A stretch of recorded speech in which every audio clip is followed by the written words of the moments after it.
It's 4:30 on Thanksgiving. Let's do this.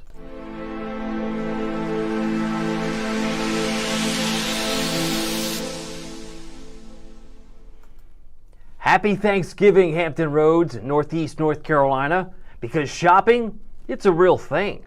Good evening. My name is David Aldrich, Chief Meteorologist of WTKR News 3 Television, and you are watching First Warning Live, special edition, on a Thursday. Is it Thursday? It is Thursday, although typically on a normal Thursday, I would be doing this at 7:40. But because the shopping doesn't really take any breaks, I wanted to give out a big shout out. Attention shoppers. Sound like on the intercom. Attention shoppers. Deals are great, but the air is cold. I want to get you back to football and turkey in just a moment, but I want to also get you through this crazy forecast that's about to get much colder. If you thought it was cold today, you ain't seen nothing yet. It's going to get worse. The winter chill is back, highs in the 40s to end the week, and the next chance of rain is later Sunday. We'll keep this short as I can, because I got to get through all these extra graphics that I've prepared for you just for this holiday. By the way, as you can see the clock, it is, 4:31? I do see that's illustrated at the top here. So this shows you that we've got clouds to the north and west over here. We've got clouds across the Outer Banks that are thinning out. We've had an abundant sunshine across much of the 757 and in parts of North Carolina, but really kind of wedged between a series of clouds. All of this will thin out. Not expecting any rain. Most of what's been falling across the central part of the Commonwealth is fading away pretty quickly, but the cold air is still wrapping around the Great Lakes, and it's causing some lake effect streamers to affect areas just south of Buffalo and to the east of Lake Ontario, affecting areas around the Tug Hill Plateau of New York State. Now, Chicago, of course, is a big airport when people are traveling. Yes, they're getting, I guess you could say, some snow flurries, some streamers, some snow showers in and around O'Hare Airport, but that's a child's play compared to what's coming, because what's coming is now forming across the Pacific Northwest. You see all that moisture around Spokane, Seattle, Portland. All of this is going to evolve into a bigger storm. So if you happen to be traveling, not tonight, not tomorrow, but say Saturday, let's just throw Saturday in the mix. They're going to get pounded with some snow. I think it's 6 to 12. I think it's reasonably 6 to 12 in this area, and there could have some isolated 15. Certainly when you're talking about snow drifts and blowing and drifting, how long will that take to clear off the runway?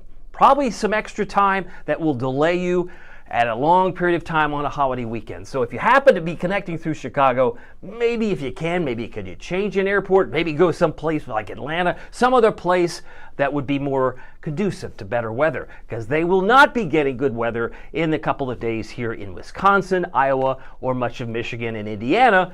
South Bend, Kalamazoo, Grand Rapids, even Milwaukee is going to have some big slowdowns in the near future. That's on Saturday. Now, as far as Friday, we have the 44th annual Christmas market. We're talking about the Virginia Beach Christmas market. A lot of people will be shopping inside, but if you're outside, you got to get from the parking lot to the indoor venues, then you're certainly going to want the thick, heavy coat, because temperatures tomorrow will dip down close to freezing, if not the upper 20s, but it's these cold wind chills that will be brutal. We're talking about temperatures feeling like they're in the mid-20s when it's actually 34. So we've got sunny skies at 7. We got sunny skies at noon on shopping day Friday for Black Friday deals. And of course, if you're even heading out tonight for the midnight rush or madness, you're going to feel the cold too. But 45 at 4 is very deceiving, because it's not going to feel like that when you've got winds 10 to 20 gusting to 30 miles per hour. So here are the morning low temperatures for the next couple of days. Just kind of curious to know if you're on this call. Let me know. I'll do my best to magnify your voice. But we'll keep this pretty brief relative to my normal 30 or 40 minute live streams. I will keep this succinct. 30 for a low temperature Saturday would be the bottom of the barrel. That's as cold as it's going to get, and then we're going to moderate. Notice how I use that word, moderate, back to around normal by the time we hit Monday and Tuesday of next week. I got a couple of other notes here. Taj Brown saying Happy Thanksgiving, First Warning Live. Glad to have Taj here as well. Let's see if I can get him on the screen here momentarily. Meanwhile, as far as the wind chill, by 11 o'clock tonight, it's going to feel like it's 31.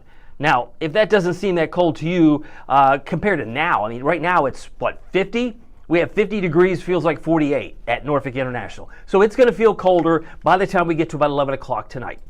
That is in anticipation of the really cold air when you wake up tomorrow morning if you're up early for some shopping deals. 22 for inland North Carolina, 23 for the Albemarle. Outer Banks will be in the 20s too for wind chills. And then it would just kind of moderates, right? There's noon, there's 4 o'clock tomorrow. We're in the mid-30s, even though the temperature's 45-ish. In that neighborhood, mid-30s is how you really want to dress for the afternoon. By the time you hit Saturday morning, we're back in the mid-20s, maybe even lower 20s for the Albemarle at 23, finishing the day in the low 40s as far as feels like temperature. It might not be as harsh by Saturday afternoon. But all that said, 61 is where I expect to be on Sunday, 48 on Monday, 52 on Tuesday. You can see our rain chances really elevate, if not on Sunday, especially Tuesday. This complex storm system will swing by on Sunday. It'll pull away, but then it'll come back as a warm front, and I think we're going to find at least an inch, at least that's the suggestion anyway, about an inch of rain coming in on Tuesday. So Tuesday is going to be one of those heavy rainmakers that's going to probably keep the clouds in place the whole day, and it's not going to be pretty if you have outdoor activities. So Tuesday is the rainy day I expect to find, especially if you're leaving. Maybe you're in a destination where you have families sticking around beyond the holiday, and they're not going to leave till Tuesday. Tuesday will be a sloppy day for anyone who has to be out and about. If you've got a message, you leave me a message. I'll do my best to put you on the screen. But as we continue on, I wanted to show you the Futurecast. This is really what we're seeing in terms of where the Futurecast clouds start to thin out tonight. So we've got a little note here. I want to thank you for Taj for being on here. He's saying hello. Hello, happy Thanksgiving to you. I want to get you all back to football and turkey and family because that's what this is about. But I did want, since we didn't have a traditional newscast at this very hour, I wanted to give you an update. And of course, I'll be on television tonight at 11 o'clock for further updates. But in the meantime, see how these clouds disappear? This is 11 o'clock tonight. This is a projection. Notice the winds are pretty busy at 10, 12, and they do stay pretty strong tomorrow. There's 14. So you're in that 10 to 20 range tomorrow. It's a cold wind and it's deceiving sunshine. When I say deceiving, I mean you look out the window. It looks great. It looks inviting. Hey, let's go outside. Then you go out there. Or worse yet, if you have to pump gas tomorrow, and you're pumping gas, you're like, man, it's really cold out here. It will wear you down. So again, as we've already highlighted the wind chill, it will tear maybe your expectations down if you're not careful. So very chilly day tomorrow, if not cold for this time of year.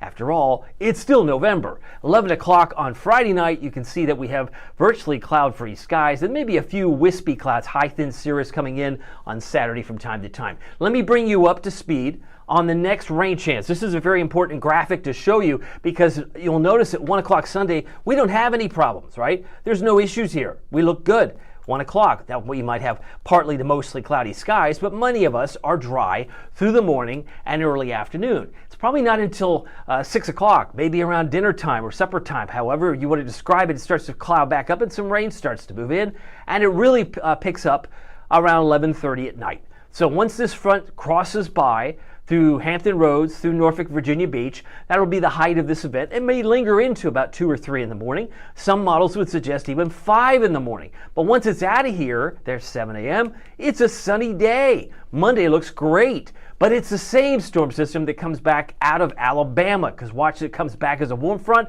and it's a super soaker on Tuesday.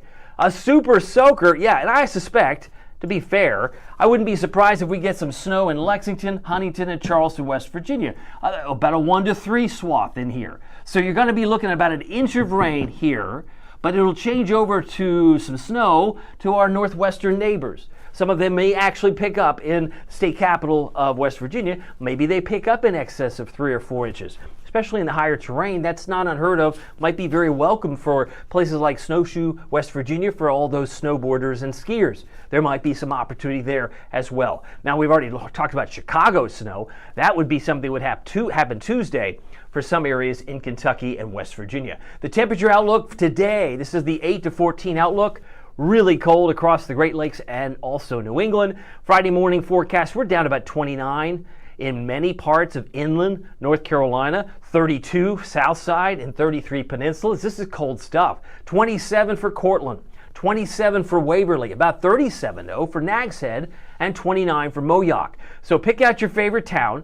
Even though I could put these numbers on and they could verify, even if they verify precisely it's not taking into account the wind, which will be in the lower to mid 20s. So you got to take into account if you're getting up early tonight, maybe you're going to bed early, you're going to have someone else do the dishes, you're going to get out at midnight or 2 a.m. to try and beat the rush, right? Maybe you're out to chase down a Labubu, which I was joking about yesterday during the news. Maybe you're trying to figure out where and how can you get the best deals. I just want you to be dressed warmly, because even though it was chillier today, this cold air is just getting started.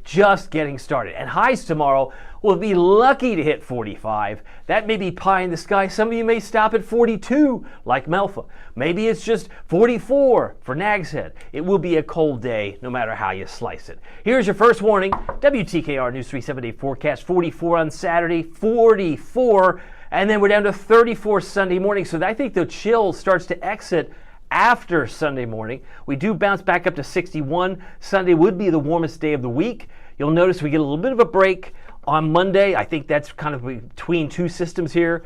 Temperatures are still kind of coolish. Even Wednesday of next week looks kind of chilly at 46. But it does look very soggy at times. Now, again, the average, I'm seeing some data would suggest about 1.5 inches, some maybe 3/4 of an inch. Either way, it's averaging about 1 inch of precip of rain that comes in on Tuesday. Where it would snow on Tuesday would be, again, back toward West Virginia, Huntington, Lexington, Kentucky. Those areas might get some snow. I suspect they will. But that's Tuesday's Dilemma. We'll be updating you accordingly. So just wanted to thank you for being here. Also wanted to thank our friend Taj Brown, who was kind enough to jump in. He didn't know I was going to jump in here at 4:30, but he did. I went 11 minutes, almost 12. So let's get you back to your family. Remember, it is a special day when you can have Thanksgiving and have great reasons to be thankful, for sure. Anyway, just remember, it doesn't matter, as I come back on camera, it doesn't matter if the weather is sunny or serious. Make the most of every day you got, because every day is a gift, and make the best of it in your neighborhood. We'll see you here tomorrow. Try and do this again, probably at the same time. Take care.